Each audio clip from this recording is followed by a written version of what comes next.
What? Really? That's a show. You? Loud? Me. Yeah. What's going on, Bulls Nation? Welcome in to CHGO Bulls Podcast. Coming to you live from our studios here in the West Loop, downtown Chicago. I'm Peck. You can follow me on Twitter at Bulls_Peck. My guys with me in studio, Big Dave, Bam, BAWL Sports, Will, the GOAT, Gottlieb, Will_Gottlieb, and our pal producer on the controls, Mr. Joseph Spathis. Joseph. We are CHGO_Bulls. Hope everybody's having a great start to their week. Hope everybody enjoyed their weekend. Quiet times on the CHGO HQ front because most everybody is down in Nashville for those MLB winter meetings. Shout out. Make sure you're following along in the coverage of our CHGO Cubs and White Sox crews who are down there trying to figure out what the hell is going to happen with Shohei Ohtani. Dude, everybody went down there. I saw our pal Vinny from CHGO White Sox had a picture that he posted of him chatting with our good pal Jerry Reinsdorf, who's down at the winter meetings. Didn't light my skin on fire at all seeing that. I saw Kevin K-Dog went down there, too. He did, dude. Everybody's at. Casey went down there. Yeah, man. Cody's down there. Ryan's down there. Herb's down there. They're having a damn party down in Nashville. We were not invited. That's okay. No, it's okay. I'd rather watch the team. Joey, how's Texas? Very good, Dave. Very good. We're in it, and that's all we could ask for. Yes, that's all you got. When's the game? The game is January 1st. Okay, great. First game? New Year's Day. New Year's Day, and my plans are to attend. So I got to look into that. Where is it? It's in New Orleans. Ooh. Oh, I want to go to New Orleans with you to watch a football game. I would like to go to New Orleans for the New Year's and the Texas celebration. So shout out, man. You ever been to New Orleans? Yeah, I have once. I love it, man. I love New Orleans. Welcome. Appreciate you guys bearing with me on Saturday. Shout out New Orleans. Hooking them, Joe. Hooking them. I was having a conniption fit. Nothing but the time, Joe. Speaking of fun cities to visit, Vegas. Oh, The NBA in-season tournament continues tonight into the Rockout stage. You're scared to go. Crack one of those C4s, GOAT. You'll be fine. So the first two quarterfinals games tip off later tonight. I actually think first tip-off is right around when we'll finish up 6:30 Chicago time. We got Celtics-Pacers tonight in one of the East quarters, and then Pelicans-Kings in one of the West quarterfinals. Joe, you said you're excited to watch these knockout games tonight. I'm excited. Feels like we've got some playoff basketball a little bit. Yeah. Not playoff basketball. Yeah. Feels like we have something like playoff basketball. I enjoy two matchups on the TV, one at a time. You know that you're not flying around the league. We hone in on the games that are being played. Right. And I don't know if it's going to be necessarily super competitive, but you playing for? Well, they're going to play hard. They're going to play hard, but I'm saying the Celtics have beaten the Pacers, I think, this year by 51 combined points. So there is a bit of, it's not like the playoffs where you're getting the two best teams necessarily at this point, but I think that's like the college basketball kind of aspect of this tournament. Yeah, right. It's just Who's one hot? game and Who's hot? A Cinderella 12 or 13 or 14 seed making their way to the Final Four. Love it. Yeah. Do you like the fact? How does it make you feel that the Bulls aren't in this? Why would I care about that? Devastated. That's why I'm asking you. Absolutely devastated. It doesn't bother me. Okay. And I think it might after you watch the whole thing. Well, I mean, I would have liked for the Bulls to have been good, but we're all on the same page here, so I don't think anybody was surprised. No, not surprised. Not surprised. I'm I kind of wanted to be in it. I'm thrilled that the Bulls just went 0 for 4, so we didn't have to pretend like it means shit if they won this, because I didn't want them as an organization to be able to claim that this means shit if they won it in the midst of a terrible losing season, Really? because it doesn't mean anything. You don't think a winning streak they would do that on that? Really? I mean, the Bulls are back. They've won 2 games in a row. I forgot the Bulls are back. You forgot about that. Ooh, that pesky 2-game winning streak that they finally managed to conquer. Going 0-2 in. Can you just Shout see out. AK at the trade deadline? We decided not to make any moves because those 2 wins we had. I mean, my goodness, and boy, we've got Charlotte and San Antonio on deck. Oh, that it 4-game could even win be a streak 4-game winning streak. yeah. I mean, I'm not counting my chickens. I mean, that's good news. That Me. That 4-game is win streak something to get us they back did to not 5 games accomplish under 500. At all last You got to season. start somewhere, guys. Gotta start somewhere. You have to start somewhere. If you want to win, you got to start somewhere. Remember how they didn't have a 4-game winning streak at all in the entire 82-game season last season? Do 'Cause I? That's a real thing. So we can go for it. We can change what happened here. The Bulls have, makeable history in front of them. This is true. First 4-game winning streak since the 21-22 season. That's right. We focusing on what's in front of you, and that's Charlotte. Right. But yeah, so what's in front of us tonight as NBA fans is a couple of these quarterfinal in-season tourney games. In addition, the NBA revealed some more hardware attached to this in-season tournament on the NBA's social media earlier today. Matt loved it. And I want to get y'all's thoughts on some of this stuff because, okay, I get it. You make a new trophy that you're going to call the NBA Cup. It's like a nod to a lot of the other tournaments and a bunch of different sports and especially European soccer and all that jazz. You don't like nothing. They also made medals for the champions. Uh-huh. Each player on the in-season tourney champion team gets medals. They're going to award an in-season tournament MVP. They get a trophy. And they're going to name an in-season all-tournament team who will also get trophies. Joey, do you have those pictures? Thank you. Okay, that we can pull up. Likes nothing. That is not true. I like lots of This things. is the champion So tournament. This is the that's champion the NBA trophy. Cup right Yeah. there. Uh-huh. This one is the MVP. one's cool. You like that? Matt does not. I think it's very cool. This is the MVP. Hey, stop us, Matt, when you like something. Just stop us when you like something. These are the medals. Medals I can do without. Ooh. Where do the medals get awarded to?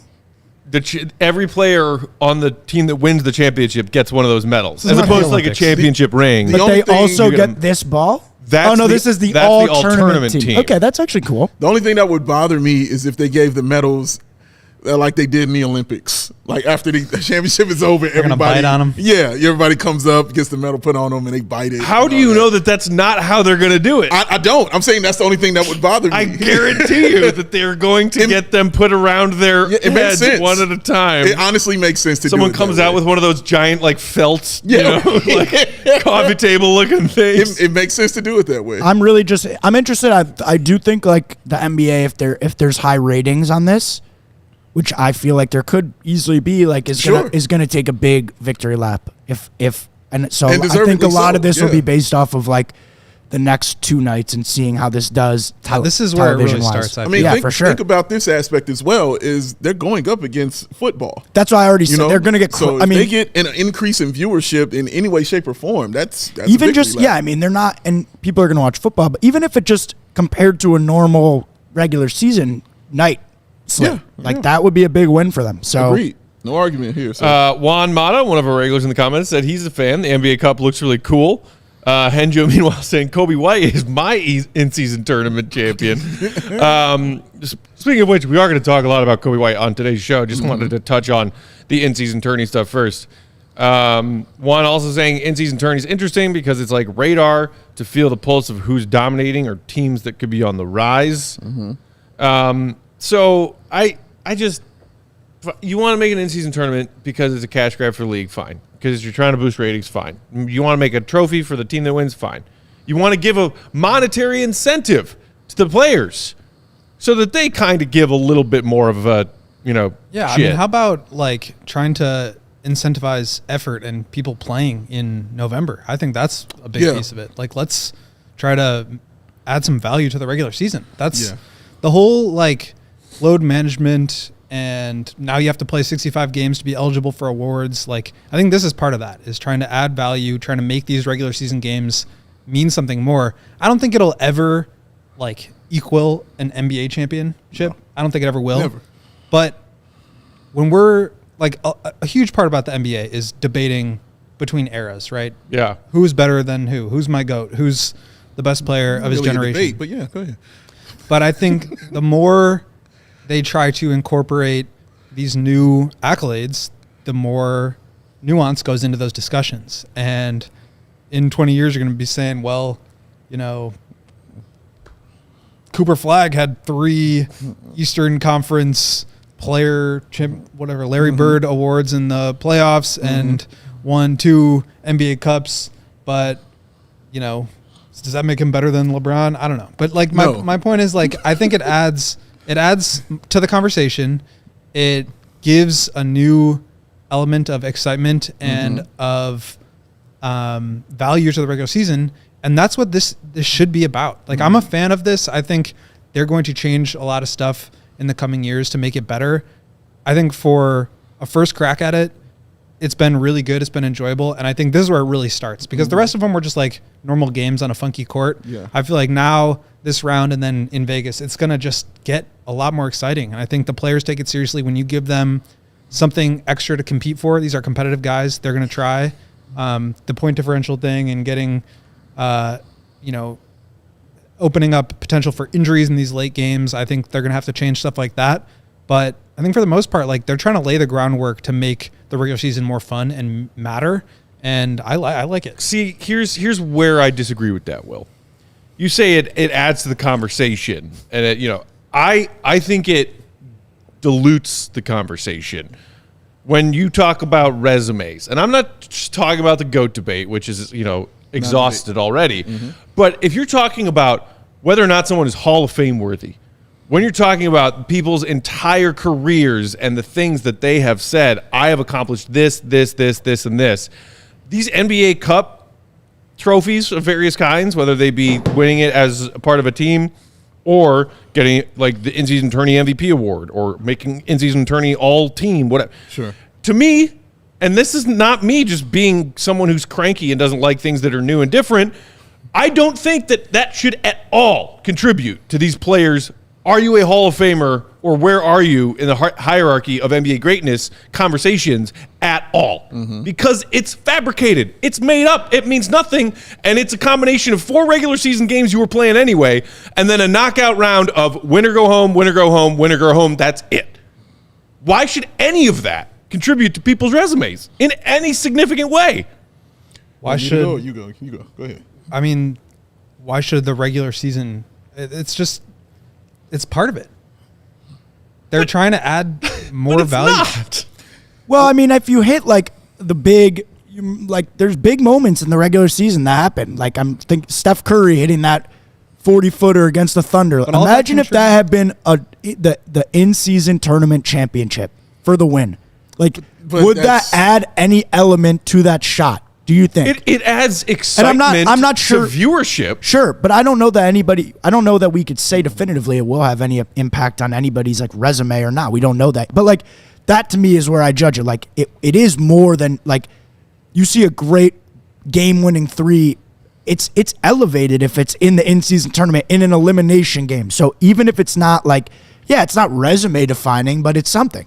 That's sort of how I don't think it's ever gonna equal or exceed the value of an NBA championship. But all NBA teams matter. MVPs matter. That's all stuff that accumulates throughout the course of the regular season. I think this is a piece of that. It's just a microcosm of that.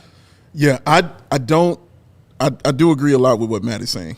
But I don't think it will change ideologies about greatness. Greatness is going to be what it is. So it could be a great player who never wins anything in his tournament. If he walks away with 4 championships and a bunch of All-NBAs, it won't matter at all. 100%. But what Matt's saying is, if it's a dude who's borderline and he's won 3 of these things and they try to use that to try to get them into the Hall of Fame, that's what we're get the hell out of here. You know what I mean with that? But what I'm saying, and he's right, but I think that regardless of that, if you're a great basketball player, it's going to shine through anyway. So it won't really matter how many in-season tournaments you get and how many you win. If that player is great, they're going into the Hall of Fame. Basketball has shown if you're just really good, you're going into the Hall of Fame. So I don't think these kind of change things. It's kind of like when they introduced the Defensive Player of the Year award. That wasn't existing during Wilt Chamberlain's time, or right. Bill Russell's time, things like that. But when people try to use that as an argument, I always say, well, that was a next logical step, though. Yeah. Getting something like that. And an award that is given for a body of work over an 82-game season. Correct. Exactly right. A tournament is something you're just kind of adding in. It's just, like you're saying, like, it's like, oh, here's something fun. Right. You know what I mean? If something cool you could do that will add to your resume. For me, it doesn't build your resume. It's something cool to say, but for me, it won't change the greatness of what happened in your career at all. I just think, we had this comment from Renee, like, besides cash payments, there's no gain, advantage, or reward. Meaningless hype. True. Like, what's wrong with? But meaningless hype is fine. Like, Shout out for Renee. He never. That's part of what they're going for. Like that, and what Goat said is true. The NBA regular season has lost like a decent amount. You have players who don't want to play. Meaningless, bro. But the players don't want to play. There's less viewership. Like everything takes a step up in the playoffs. Like one thing I've enjoyed is like all these NBA personalities tweeting out like their brackets. Like that to me is like an interesting wrinkle of this whole thing, and that's what the NBA is going for. Like that's their fantasy football element. That's their March Madness element, and it doesn't have to be about like changing the resumes of anybody, but for me as a fan, I'm like, all right, this is like at least a fun new wrinkle. So I don't think it's anything groundbreaking. I'm just like, I've just don't want to hear it in an argument. Is what he's saying. No, and see, I have no problem with that. I'm going to watch these games tonight. I'll be entertained by them. I'm not arguing against the entertainment value of what they're doing, including like seeing NBA media personalities putting their brackets out today. Fun, great. I am saying with these trophies and these awards, and let's throw more awards at the NBA and throw more awards at the NBA. Stop. Because you're diluting what it means to win one. And the in-season tournaments in particular, I am saying, and I will staunchly believe this until my dying breath. I don't care how many in-season tournaments I watch before I die of a heart attack at 45. 46. I will never acknowledge any awards that exist and are given within the playing of this in-season tournament as meaningful when you are talking about a player's greatness. Yes. I will never acknowledge that because it's made up. It's a woozy, it's a wazi. Right, exactly. But all this stuff is made up. Like, I'm not saying I disagree with you, but like the whole thing is made up. All NBA teams are made up. That's true. All stars are made up. Like, do you not care about all stars? Over a whole season. Well, I guess all stars are selected 2/3 of the way through the season. Correct, so, yeah.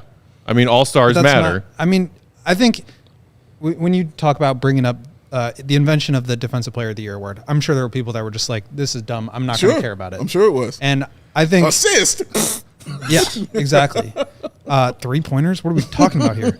I think it's going to take some time for people to like care about, what extra value those have to somebody's resume. Mm-hmm. I think that's the intention behind it. But like this idea of trying to like the cash grab element of it, I get that, but like that's a good thing for the league to make more money because that means that players are, getting paid more. That means that there's like more investment in the league as a whole. The real and part. I think like all this stuff is ultimately good for the league. Mm-hmm. It's fun for me, like to sit and watch it. You know what I mean? Only because the competition will be raised no matter what. Guys like their money, and they will be raised, and even more so than they like their money. The fact that they can help the 12th man on their team. That is a cool thing to be able to do. And like the assistant coaches, like that's a fun thing and cool thing to do that you did for somebody.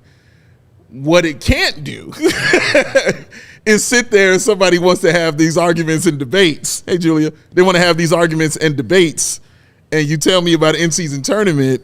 That's where it's going to get shut down. That's and where that's I kind of where it's walk going away to from stop. you because your opinion is null and void. And that's why I'm with Matt. You know what I mean? Like, and maybe it'll change over the next 20 years when Joey's like 40 years old. It'll change then. You know what I mean? People are like, dude, the in-season tournaments, look how many they won, guys. But we'll still be old fogies drinking beer telling you you're dumb as hell. You know what I mean? Like, get out of here with this crap. It doesn't matter.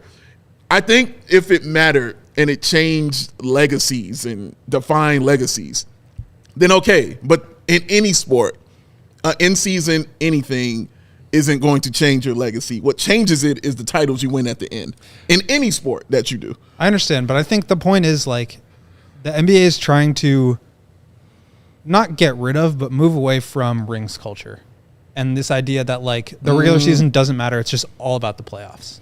And I'm not saying I agree or disagree with that, but I think the NBA wants to add value to the regular season. This is how they feel like they can do that. For me, it was, I'm old school. Again, I'm old school. The regular season is always valuable. But again, I grew up watching Mike, who played 82 games all the damn time. But now it's not. I mean, right. It's not. But that's why I said I'm old school. Not you know what I mean? So it always valuable. mattered to me. Hold on, Joey. Hold on. It always mattered to me when I would sit there and I watch these games. Like every single one mattered. Watching somebody go score 40 on a night, or you know what I mean, like setting a 3-point record like Steph would do or like Clay would do. Like that shit mattered. You know what I mean? Because I watch these games. I'm that kind of a addicted fan, you know, like that shit matters when you're playing on a regular game basis, because I'm also judging you for your greatness legacy. You know what I mean? That's the arguments I could sit and make of what you did during game 52 when you're tired as shit and you just played every minute in a triple overtime game and you scored a triple double and hit a game. Like I can sit there and tell people about that shit. You know what I mean?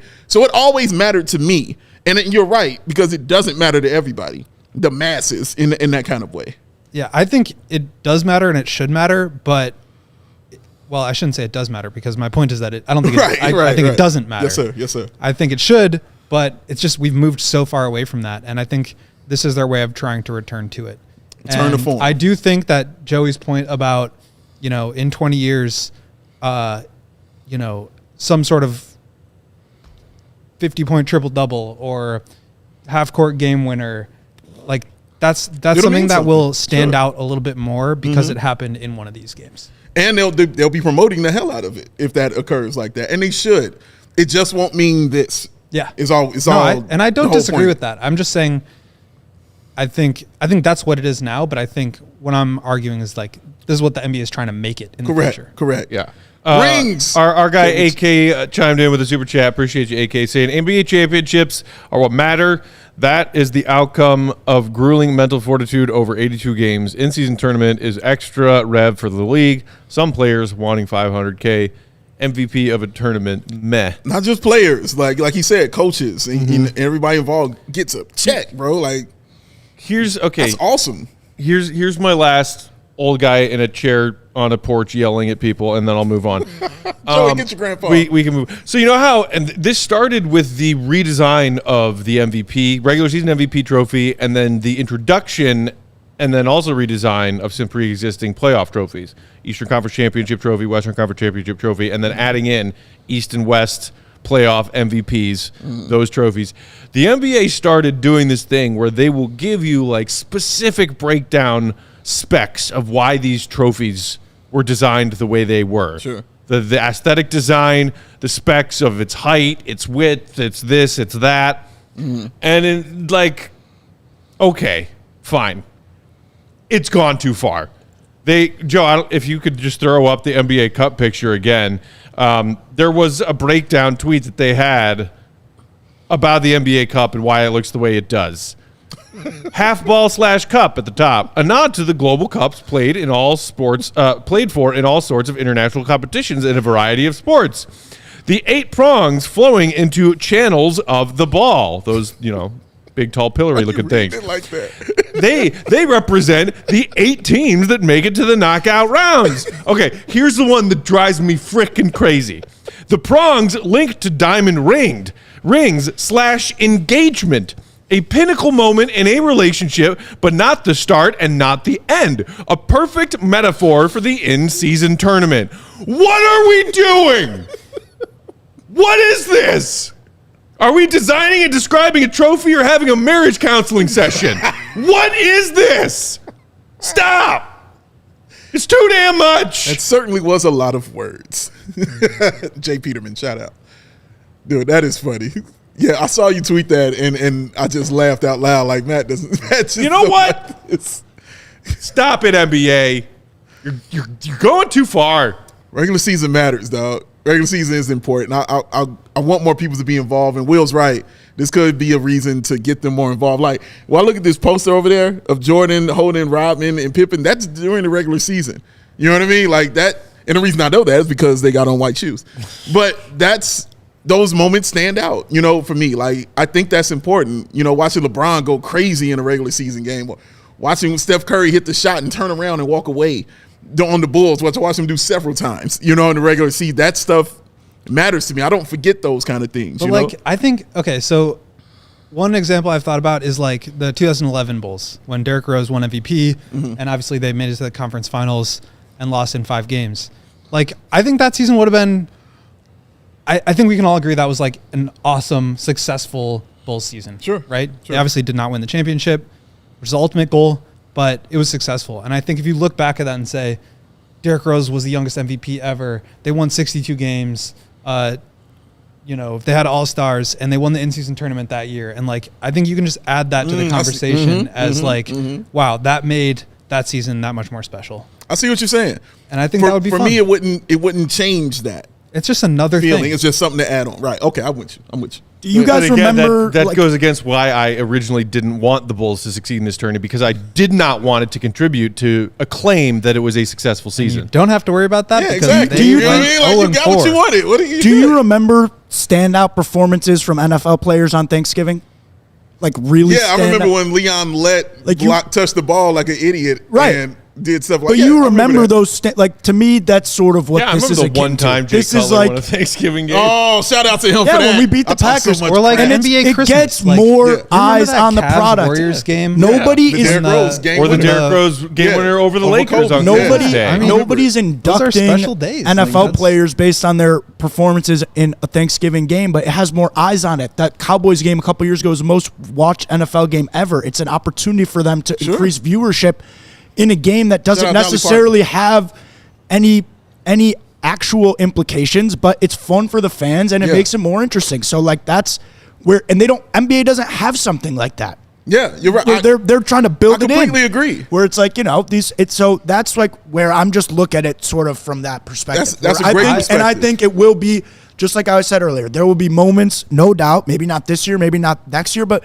there will be like great in-season tournament moments, and they won't be great playoff moments, but they'll be better than, you know, it might be better than just like, this happened, you know, it will add an element to that. It just won't change. I think, like, for younger teams, to the resume, it won't change. It just won't change that greatness. Like the younger up-and-coming teams, I think will have a lot of fun with it. Like, let's say the Magic really tail off now, but I don't think they're in it. I can't remember. But, like, let's say they would have won. They had a great start of the season. They win the in-season tournament, and then they kind of start to decline. Like, that's at least something that Magic fans can get on board with about a young up-and-coming team. I don't know. I just, like, I don't know. I wouldn't care. I I'm old school, though, bro. Like, I think it's just, like, trying to add more things to get excited about. I think Joey makes the incredible point. They don't have anything like that. You know, when they talked about the NFL, like, they don't have that where it doesn't really matter. You know what I mean? But all eyes are on you, you know? And so since all eyes are on you, perform. Matters a little bit you know more. what I mean? Like, he's right. The NBA doesn't have that, and this is their way to have that. All right. What a ridiculous conversation. I loved it. What do you mean? This is great. No, I know. It adds to the conversation, just like Will said. We got to take our first break. Then we'll come back and dive into just how awesome Coby White and some of his fellow young Bulls teammates have been playing in this recent stretch of games. While we're sharing these words from our friends and sponsors, you know what to do. Hit the thumbs up. Make sure you also hit the subscribe button if you aren't already subscribed to CHGO Sports YouTube channel. Do it.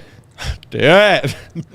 Today's show brought to you by our friends at Circa Sportsbook, who offer tight money line splits and use that low hold model. They always strive to have those minus 110 odds for over-unders, for spreads. Unlike a lot of their competitors, a lot of those other sports betting apps out there that you often see push either an underdog or a favorite, their odds to minus 115 or minus 110 or minus 120 instead of 110. Why? No good reason. That's why Circa doesn't do it.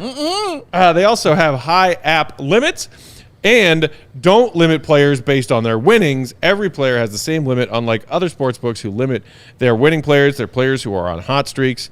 And who wants that? Nobody. They encourage their bettors to not only download their Circa Sportsbook app, but download others and try them out, see for yourself, compare, because they're confident that more often than not, you will find the best value, the best odds, the best deals in the Circa app. They also offer their unrivaled customer service. Real people, not robots, real people behind the Circa Sports brand who resolve issues in a timely fashion, unlike those other sports books who use the dreaded chatbots. All aspects of the app are being run by the same team that run the main Circa Sportsbook at Circa Resort and Casino in Las Vegas, where the semis and championship game will be held. Download the Circa Sports Illinois app at circasports.com/Illinois-app to sign up today. Also be on the lookout for Circa events, watch parties, and tailgates in the Chicagoland area. If you or someone you know may have a problem with gambling, call 1-800-GAMBLER. That's 1-800-426-2537. Text GAMB to 833-234 or visit areyourreallywinning.com.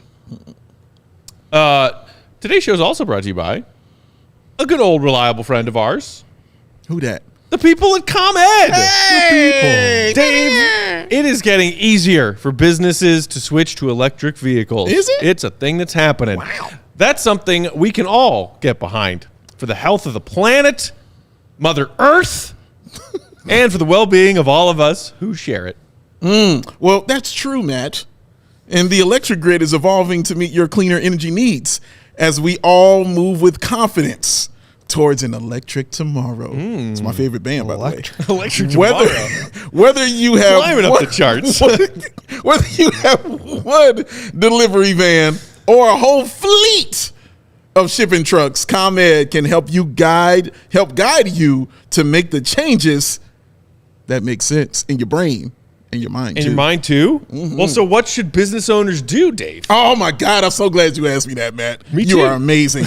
You go to ComEd.com/clean to learn more about the resources, fleet rebates, and infrastructure incentives available to help businesses go electric.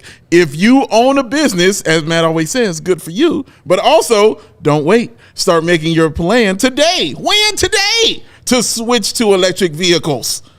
Good for businesses, good for the planet, good for all of us. Go to ComEd.com/clean. Did you say ComEd.com/clean? I did say ComEd.com/clean. Go now and see how electric connects us to a better way of doing business and a better future for generations to come. I love Generations to Come. Oh, that is my favorite show. So long as those generations to come don't use in-season tournament awards in arguments about NBA greatness. Generations to come, Sunday, 7 p.m. Immediately following potential downfall. It do sound like a Sunday Family Troubles, Right. Starring David Arquette. Of all people. I'm random, Will. Oh my goodness. All right, y'all. Let's talk Coby White. Let's talk about the NBA young core that has been honestly a breath of fresh air watching them play and play well in these last few games. Coby has done some pretty damn impressive things statistically in this last stretch of games. And I know, Will, you touched on it when you joined us remote from the UC during postgame on Saturday night. Flex. You also wrote about Coby. Make sure you go read that after today's show if you haven't done it yet. ALLCITY.com. In his last 8 games, Coby White, 39 of 78 behind the three-point line. And you see there, if Joey threw it up on the screen, our guy Kevin Anderson, shout out, from NBC. The last 8 games, NBA leaderboard in three-point percentage who are averaging a minimum of 7 attempts per game. Coby White is number 1 on that list. Wow. Shooting 50% on 7 attempts per game. Better than Brunson, better than Halliburton, who's like apparently the best player in the NBA now. Better than Eric Gordon, better than Bogdanovich. Coby is elite after a not out of character cold start shooting to the season. Dave, you harp on it all the time. All the time. Coby starts cold, hits his stride somewhere in November and then into December. I did. But again, this is not just Kobe's normal getting hot. This is like hot. That part This right is like there. don't touch the stove hot. White hot, would you even say? I like where Would this you is going. say? Would you say? I don't, yeah, maybe. Maybe kind of, sort of. You're right. Like, that is exactly, and I love, again, how Matt is always in my brain, because that's stuff I was thinking when I was just looking at seasons previous, going over games where he starts getting hot later around this time. Like, you would see him get that hot, because he would figure out the game and where he needs to be and just how confident and all those things. This is different. Yeah. I'm one of the best players out here on the floor. This isn't just I'm hot and leave me out here. This is, no, you need me out here every single game because I'm going to go out here and I'm going to ball. 50% from 3 is insane. Yeah. All right, that's insane. On 7 attempts. Right. And over that stretch of time, is just really damn good. And it's the fact that he's hitting these shots, Matt, and usually we see Coby hit those shots and go crazy. You don't see him do that. He hits those shots like he's supposed to hit them. Like, yeah, I'm supposed to do that. Yeah, I'm pulling from Steph Curry land. Yeah, this is what I do. Yeah. It doesn't matter. I'm Coby White. And he's doing it at times when they need it too. Right. That third quarter run he went on, I can't remember the game, but it was a recent game. The game, I think C. Red Fred was here. When he went on that third quarter run, we think he had 17 in the third quarter. Just lost his mind. And he's doing it a lot in the second half. Now, we've seen him do it in the fourth quarter, honestly, kind of throughout his career. We see him get in that fourth quarter and just get hot and just do his thing. It's just the fact that it's a fire, but it feels like a more controlled fire. You know, he knows when to actually, he's got a nozzle on that flamethrower now. You know, it's just not going all everywhere now. Now he's got a nice trigger on it, like, nope, you get a little bit here, you get a little bit. It's like he's figured out his kind of power. But what has impressed me even more than that is his ability and what he's doing as far as getting to the cup.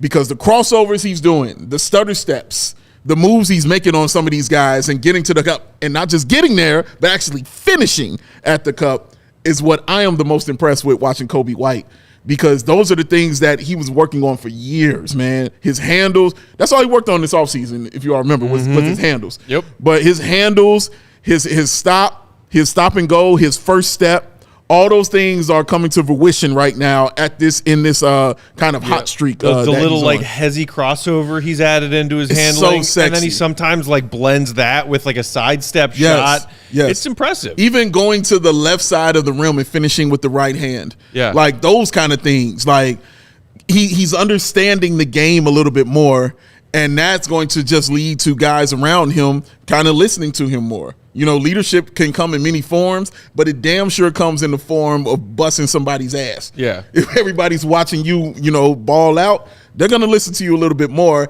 and that's great when you're the point guard of the team, man, and the leader of the team. He's just been awesome, Will. Yeah, he has been. And look, he's not going to shoot 50% on 10 threes a game for the rest of the year. Correct. I don't think that's like a surprise to anyone. Yes. But the question about Coby is like, it's always been, well, if he's not making the shots, what is he giving you? And I think beyond the hot shooting, and look, the shooting and the confidence with which he's shooting, I do think even if he's not 50 or 45 or even 40% for this year, like the way that he's going to space the floor and change the way that defenses have to guard these pick and rolls now is going to open stuff up from everybody else. So even when he's not shooting or he's not shooting as well, like this is one of those moments where it's like, that's what he's giving you. He's giving you a different dynamic on the court as far as like defenses changing the way that they're guarding and like the geometry of the floor. So I think that's a big piece of it. And then when you stretch the defense out like that, now you're opening up closeouts where he can attack and get downhill. He's only shooting like 55% at the rim right now, which is like uncharacteristically low for him. So I expect that will get better. But yeah, I mean, he just looks like much more in command of the game. He looks like he's way more confident. He was kind of talking the other day about working with the shooting coach and director of player development, Peter Patton, about learning his shot. And I found that really, really interesting. That was true. Yep. I didn't even have to ask because I wanted to follow up on that, but he basically just was like, what does it mean to learn my shot? Like, I've always just been a really good shooter, so people didn't say anything about it. Just keep shooting. And now it's like, well, when I'm taking shots, why am I missing? Am I, flaring out my hand a little bit to the right? Am I missing right? Am I not getting my feet squared up to the rim? And I think he's kind of studying the mechanics of his jumper a little bit more, and that's helping him correct some stuff in real time. So I think that will help the streakiness and getting really hot and really cold. Only 29% on threes for the first 13 games. I think if he continues to work on that, he'll eliminate some of those stretches, which again will make him more consistent, but also just add value throughout the course of the game, even if he's not exploding for 8 threes in a game. But Will, you're right on that point right there when you said it would help the streakiness, because that's what we're seeing. Right. It's the fact that he didn't get down on himself when he was shooting poorly when it started off. Like the same way he's doing now is the same reactions he's had then. Okay, next shot. Okay, next shot. Okay, next shot. But I think it's more than that, because now, I mean, he kind of said this too the other night, like even on times where somebody's closing out, he might still be open enough to get a shot off. And I think he's kind of understanding. He said, like, Billy was getting on him in film the other day for not taking shots. And he was like, well, this guy's closing out hard. Like, I don't feel like this was a great shot. Like, he even said, some of the shots I took tonight, this is after the game against the Pelicans. He's like, some of the shots I took tonight, probably I wouldn't even consider them good shots because closeouts were coming. But, like, now he's kind of learning that actually they are good shots when he's taking them. He needs to get those shots up. And look what happens when he gets those shots up. I'm sorry. You want to finish your point? Well, I was just going to chime into some people with the comments. Yeah, I was about to get into some people. Well, so shout out I to don't like it. Shout out to Football CF Candy, who was talking about Peter Patton in the comments before he came up in our conversation, saying he loved Coby talking about the coaching staff, Patton, the shooting coach, making him look into his actual mechanics of his shot, which he never did before. Finally, the Bulls have a shooting coach, says Football CF Candy. Yes, and that was that part of that quote that I just found hilarious. I don't know if you have it, Joe. I have it here. Coby talking about Patton. I finally started to learn my shot. Before, everybody just said I could really shoot, but nobody ever taught me how to learn my shot. I just kind of shot the ball. And he's been a big help in helping me learn my shot. And yeah, as a Bulls fan, you're like, what? Wow. You know what that reminds me of immediately? Is when the bald-headed menace was here. And you remember that article that came out when Coby was like, yeah, he told me not to start taking those long-range shots, but to just take stop taking mid-range shots. Yeah. That's not a good shot anymore. Yeah. And he was like, that was hard for me because that's literally part of my game. And then you saw later in the season, he said, screw what you're talking about. I'm going to start taking these mid-range shots. Right. That's what it reminded me of. Like people just saying, oh, we know you can shoot, but yeah, don't do that. Yeah, we know you can shoot, but do this. It reminded me of that time where the Bulls drafted a bunch of toolsy athletic projects that really needed help developing, but didn't hire a director of player development or a shooting coach. All of that. For 4 years. That's what that reminded me of. All of that. Oh, I love how much sarcastic jerk just jerk juice. Jerk juice. Jerk store. Jerk store. We're going with jerk store. Will's buying jerk store. Buying from the jerk store. It is crazy. And like you can credit them for finally getting it done. I think it's more like a problem that it took them so long to address it. But this is the kind of thing where it's like, yeah, maybe that will help some of these young guys. Maybe that's part of the reason why I was shooting the ball a little bit more confidently. Yeah. And why Patrick is starting to find himself as a jump shooter. Oh, I credit them because their previous regime did not have this at all for 14 goddamn years. So, yeah, I credit them for sure for saying we getting somebody in here to shoot. Y'all in the comments, though. A couple of y'all in here. I don't know what the hell. I can tell how many of y'all have actually been watching and listening to the show. Because you're talking here like we ain't been praising, especially me. Like we ain't been praising Coby White and understanding his greatness. Are you talking about J-Rod saying stop acting like Coby White hasn't had a good game before? I'm talking this 828 Lawson. I'm talking Renee. All of y'all. 828 Lawson. Y'all be forgetting Coby scored the most points in North Carolina. Who you talking to? Dude put the ball in the basket. Who are you talking? I don't know if anyone here was denying that. I don't think, again, I can tell y'all, maybe you're watching and not paying attention, but I've been on this for a while. I've been on this island by my damn self for years about Coby White and what he does defensively and offensively. I've been in the head of the curve for a minute. This ain't new for me, watching what Coby White is doing, y'all. I need y'all to continue to, thank y'all for watching. But I need y'all to pay a little more attention to what we saying out here. We ain't just up here to look fabulous, even though we do.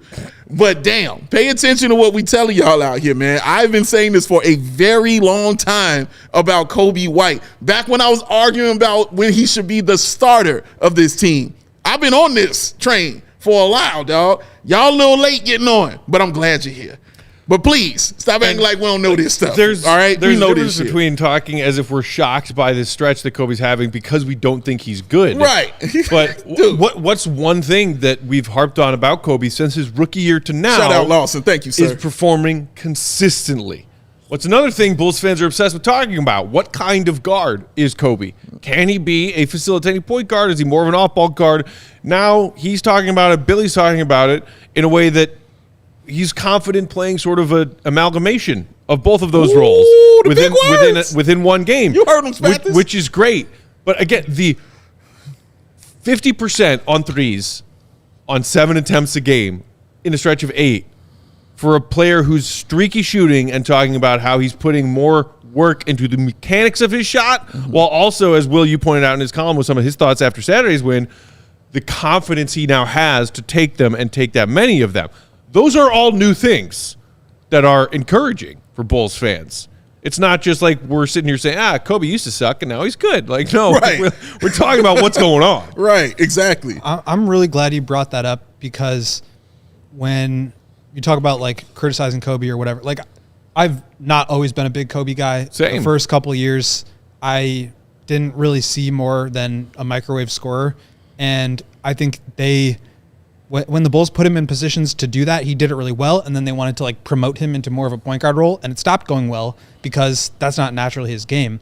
And then when you bring in Patrick Beverley and the Bulls start playing really well, Coby's in more of an off-ball role, and that's where he really thrived. And so coming into this year, you bring in Javon Carter, who's kind of similar to Patrick Beverley stylistically, and get threes up. He's not really a traditional point guard, but he defends, gets after the point of attack. Like, to me, that's what I thought made the most sense around Zach, Vooch, and DeMar to try to win games, which is what the Bulls wanted to do.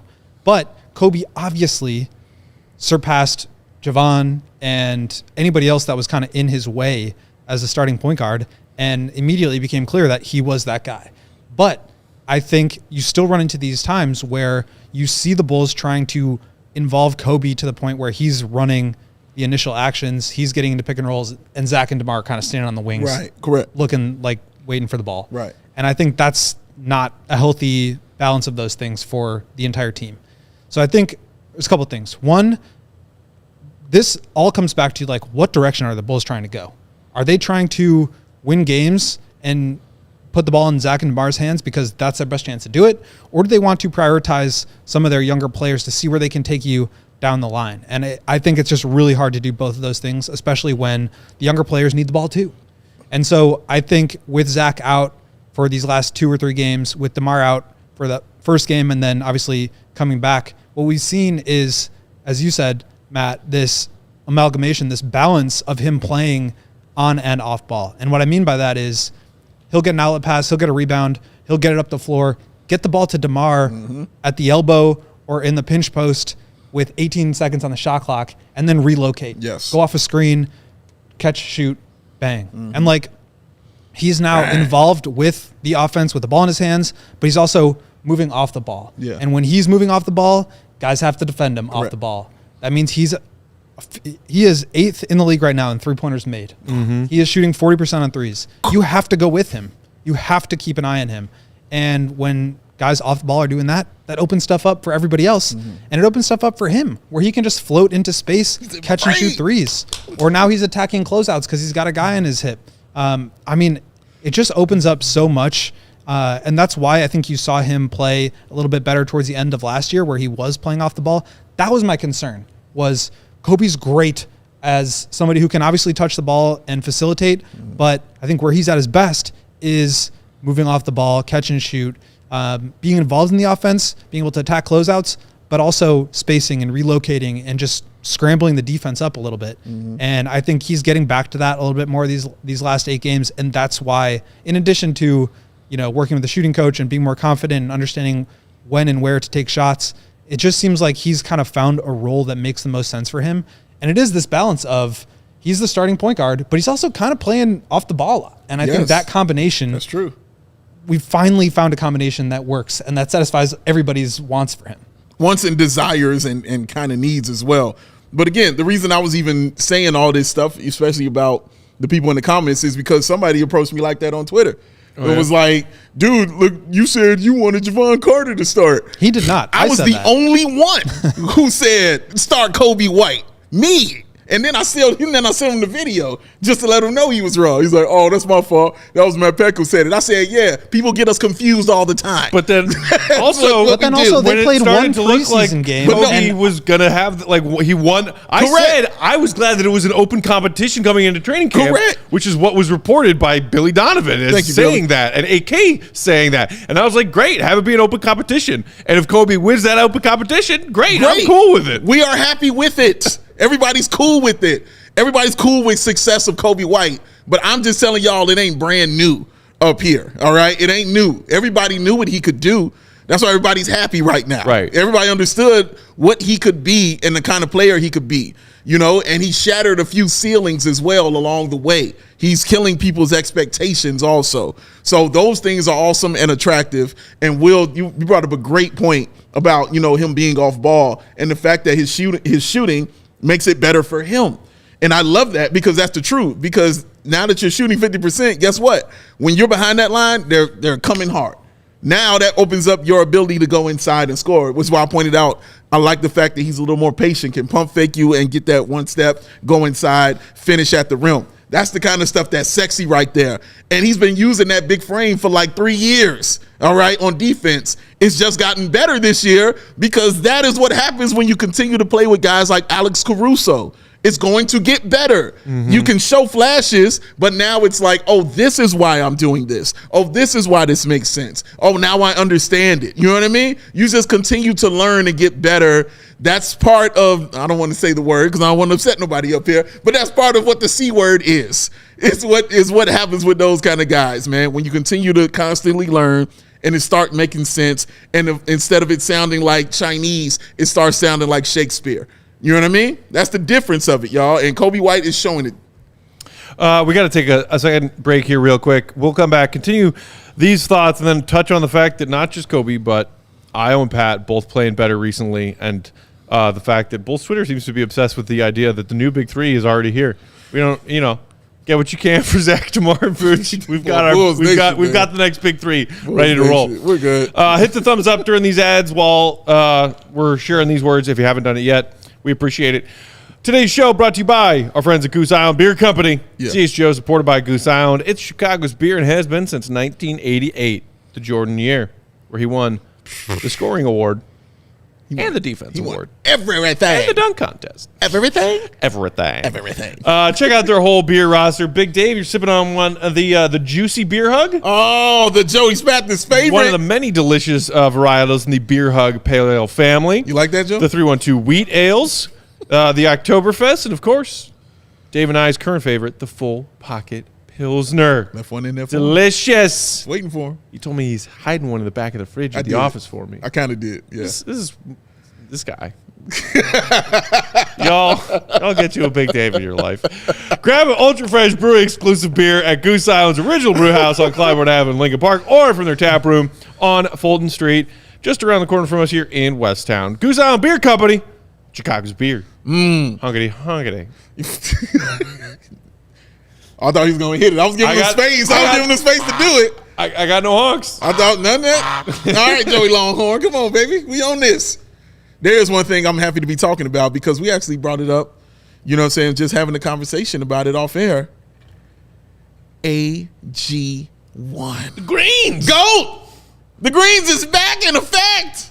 The GOAT got to have his greens. Got to. You want to know how the coughness is maintained?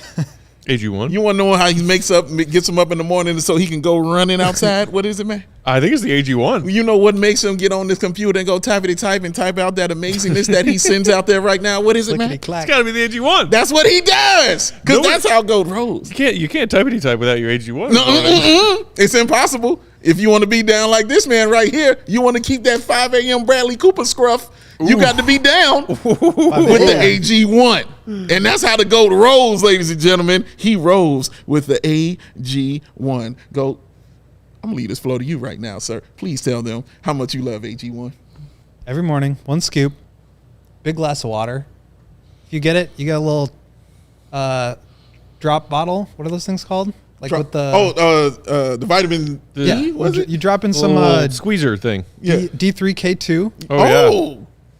Get you some extra, I didn't know that's what you do it for. You get a little bit of that if you get the really the CHGO super package. Super package. You get some travel packs. You just hit me to something. I didn't know that's what you do. So you put the you get a dropper, and then the dropper. Yeah. You put in. You get your extra supplements, and you feel great. That's all it is. That's all there is to it. Give it a little shake, and then you're clickety clack. And then you hit the trade machine, and you just roll, baby. All great athletes and writers have one thing in common. They take care of their bodies, ladies and gentlemen. And who's part of that is starting with optimizing whole body health. And you can do that with AG1. With every daily serving, they're setting themselves up for success with 75 high-quality ingredients that gives them the key daily nutrients: energy, focus, strength, and clarity. It's a micro habit.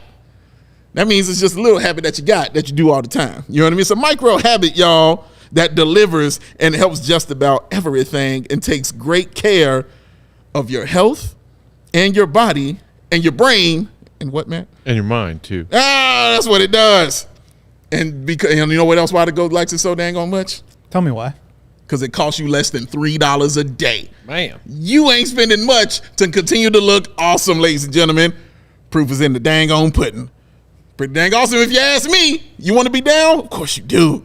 So if a comprehensive solution is what you need for your supplement routine, then try AG1 and get yourself a free, that's right, I said free, 1 year supply of vitamin D and 5 of those free travel packs with your first purchase. Just go to drinkag1.com/CHGO Bulls. That's drinkag1.com/CHGO Bulls. Check it out and enjoy it. Because it's AG1, y'all. You scoop it. You dump it. You shake it. You drink it. Then what you do, GOAT? You feel it. Oh, feels nice to say that. Haven't said that in a while. I thought the graphic was going to be up to AG1. Thought you were going to have me on there. Back in the rotation. Back in the rotation. All right, moving along. Shout out to Football CF Candy, who's been in the chat all day today. He threw us a super chat earlier. I'm seeing now. You can kind of bridge us into the other part of the conversation with Coby and the other young guys playing well. Football CF Candy said, "I'm terrified the Bulls won't fully rebuild, i.e., trading Caruso and Zach. Can the fans or CHGO do anything to put pressure on the org? Advocate not going to games?" Well, look, just to quickly address the second thing, Bulls fans are figuring out for themselves whether or not it's worth their time and money to go to Bulls games already this season. Correct. We are not a third of the way through the season. That madhouse has looked pretty empty many nights. Which, again, Bulls fan, however you want a Bulls fan. If you want to not spend your money on tickets right now, don't. As for the scared about not fully rebuilding, I think a lot of Bulls fans are scared about that. Simultaneously, we're seeing this little mini stretch of games where the team is playing with effort. They are playing an offensive style that is what we were promised but had not yet until very recently been delivered, with a lot more ball movement, a lot better spacing, a more modern NBA number of three-point attempts. For the love of God, finally! And where the future, like you were just asking a moment ago, Will, might go, and whether or not Coby and some of these young guys are promising enough to be a part of it and to fully commit to moving on from the current aging big three. Not necessarily saying that Coby, Pat, and Io are the new big three, but the fact that there might be some semblance of hope there to convince the front office that they can sort of do a full rebuild while keeping those three young guys that look to be worth keeping right now. Yeah, I mean, first of all, let me just say how just a little bit of effort, that's all it takes to turn a absolutely miserable and apathetic fan base of a 5-14 team into excited and ready for the future. Yep. Just 2 games of trying hard. That's all it takes. It's crazy, the swing. And obviously, we appreciate you guys for tuning in with us when they're losing to the Celtics by 27 and losing their 14th game. But it's also way more fun for all of us. It's way better for all of us. It's better for business. It's more exciting. It's more fun when the team is doing well and when they're winning. Yes. And look, I'm with you. I've been advocating for a rebuild for a very long time. I think that's quite obviously the best way to go. And when I say rebuild, what I don't mean is like trade everybody on the roster. Okay. What I mean is reorient from win now at all costs to let's think about player development here and move a little bit, push our chips a little bit more towards the future. Okay. Because what I don't want is to continue reinvesting assets, continue neglecting the development of young players at the expense of winning 40 games a year. That is not an appropriate approach to the game of basketball. I think 29 other teams and GMs would tell you that. So when I say that, what I mean is not like get rid of Zach and DeMar and Caruso and Vooch at all costs. What I mean is capitalize on their value while you have the chance. I think they missed their chance to capitalize on DeMar probably. I don't think he's going to get you as much as he would have last year. I think you clearly are looking at what Woj called a non-existent market for Zach LaVine. They kind of missed their chance to do that. They certainly don't have a chance to capitalize on Vooch. But if there's any way that you can trade, I mean, right now Zach is going to get traded. Yeah, that's going to happen. So you move on from him. You get as much as possible. I see you. Go ahead. I think you try to trade DeMar if you can. Obviously, he's still playing well. He's an expiring contract. Maybe teams value that. Somebody wants his bird rights to retain him after this year. Maybe somebody gives you something. I think you can't shut the door to those possibilities and avenues, which is, I think, what the Bulls have done in the past. I think the most important thing that is in front of AK right now is not the Zach LaVine trade, is not trading DeMar DeRozan. It is trading Alex Caruso and capitalizing on his value while it exists, because we've seen what happens when you wait a year and when you sell too late, you can't do it. Now it's a salary dump. And I've heard 15 or more teams are contacting the Bulls about Caruso. I've heard a good young player and a pick is kind of like what people are looking at. And like, as great as Caruso is, and I am number one champion of Alex Caruso, it is a waste of time to have him here helping these guys trying to compete for 40 wins. It just is. Yep. Agreed. Like I said, I don't think anybody enjoys Caruso's game more than I do. I don't think anybody has pushed for him to be defensive player of the year, all defense, more than I have. But you have to look at where you're headed and where you're going and play the asset management and value game. And like, literally the only thing you can do right now is get that kind of return. And you got to do it. So I think what that does is, naturally your team is not going to be as good because you're removing some of your best players. But when you reinvest that and when you add a little bit more and you replenish the draft coffers, you set yourself up. And to me, like, this idea that AK is, going to pull the we finished 14-9 with like this 2-game win streak here. I think I'm not going to put it past him. We've seen him do it before.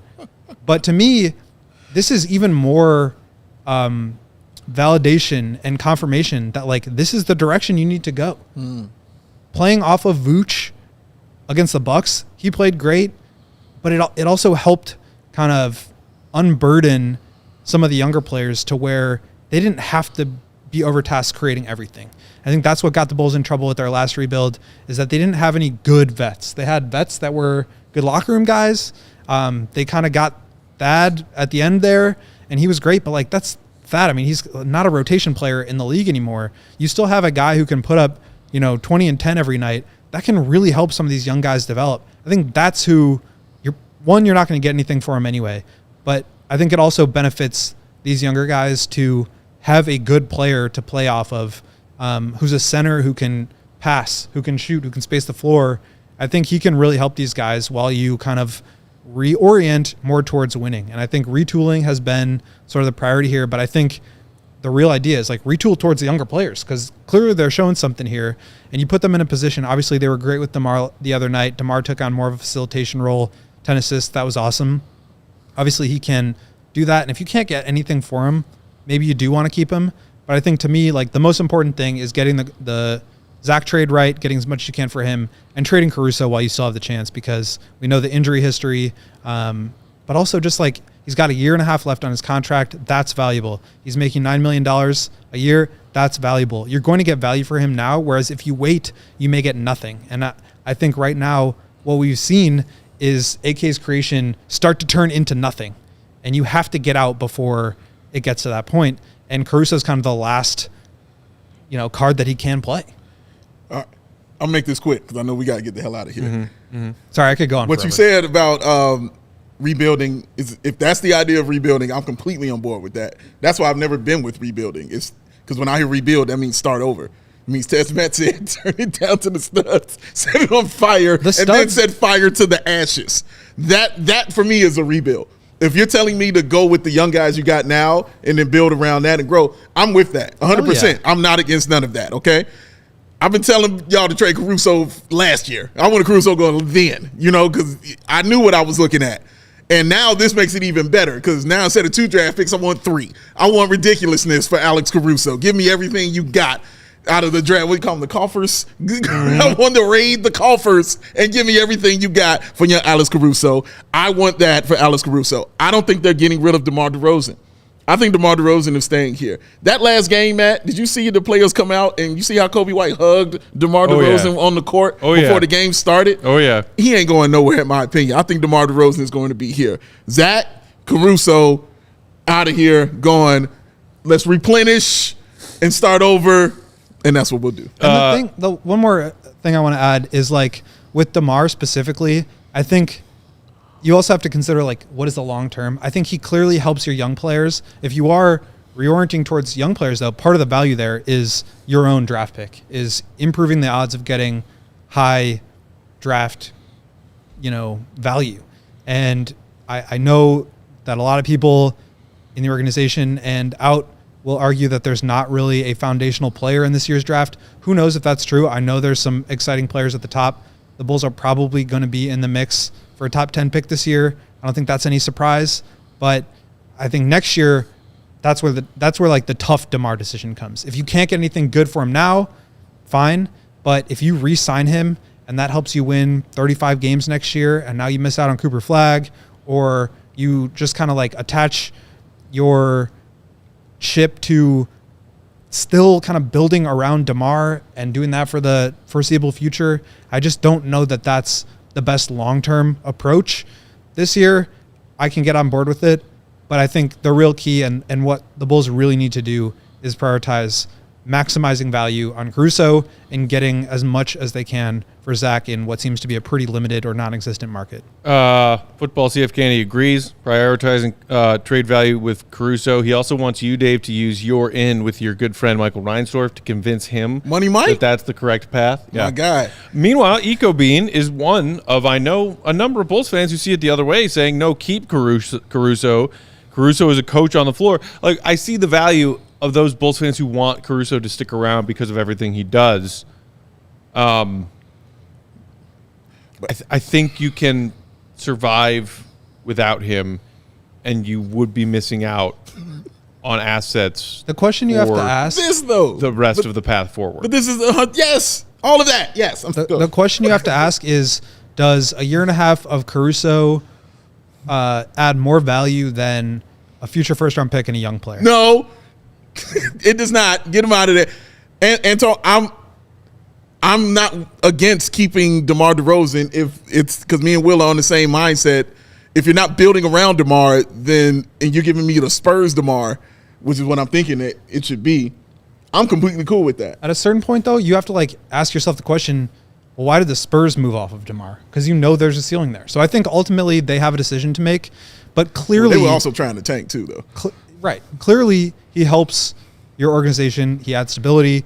He is a great mentor to the young players. They obviously love him. They love him. And he makes these guys better. So I get that.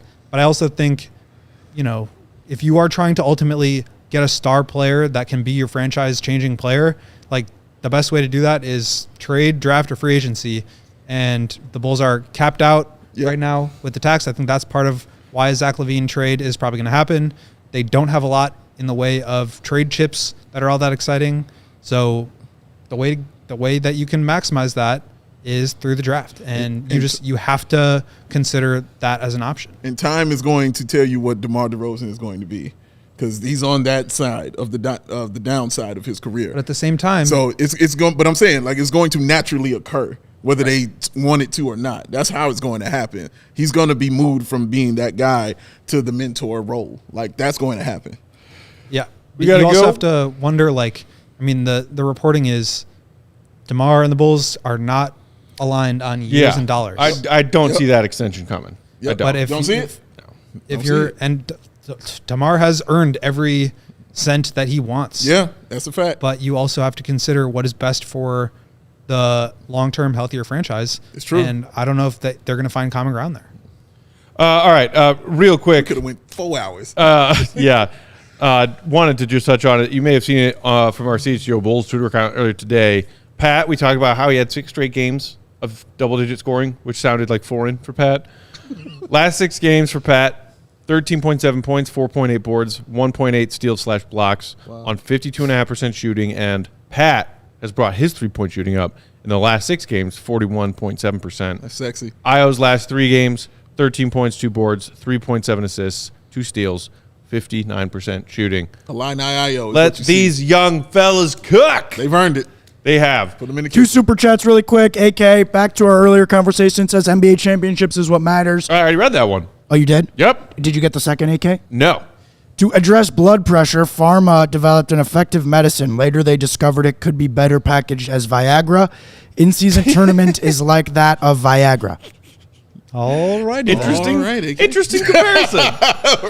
One last quick shout out to our friends at Empire. With Empire today, you get shop at home convenience, the right products for your needs, quick and professional installation, and a low price guarantee. All their competitors do is offer you trash flooring for trash flooring prices. Empire doesn't do that. They offer you good flooring for still very reasonable and affordable prices. True. They keep shopping for floors simple with a curated product selection. Their philosophy is help you find what you need, not overwhelm you with thousands of unnecessary substitutes. They offer a wonderful feature on their website called the Virtual Floor Designer. It's a great way to see how different floors look in any space in your home. It's easy. Just snap a picture and instantly see how those floors will look with this choice or that choice. They pride themselves on their convenient shop at home service. They help customers shop for floors where they use their floors. So they can see what those floors look like with the lighting in the space, with the decor to match it, all that jazz. They also service their own warranties. No hunting down third-party manufacturers and their phone numbers and their contact info if you have an issue. Empire will service those warranties themselves. Schedule a free in-home estimate today. All CHGO Bulls listeners can receive $350 off. What? When they use the promo code CHGO. Restrictions apply. See EmpireToday.com/CHGO for details. 588-2300 Empire Today. We are out of time for today. Thank you for joining us. We'll be back tomorrow, same time, same place, 5:30 Central Time. In the meantime, everybody enjoy these quarterfinals. Let's go. In-season tourney. Hand out some trophies. Hand out some medals. I can't wait until Buddy Hield just punches his ticket to the NBA Hall of Fame with an amazing game tonight. Oh, there's 4 in-season tournament MVPs. He's one of the great shooters of this, the history of this game. Oh, my God. That's nightmare. Follow Will on Twitter, Will_Gottlieb. AllCHGO.com is where you can find his great writing on the Bulls. Big Day Bow, BAWL Sports. I'm Bulls_Peck. Our panel producer is Joey Spathis. He's at Joey Spathis. We are CHGO_Bulls. Talk to you tomorrow, Bulls Nation. Hit the like, hit subscribe, and have yourselves a great Monday night. See you, Red. Be good. Peace. We all silly like the man.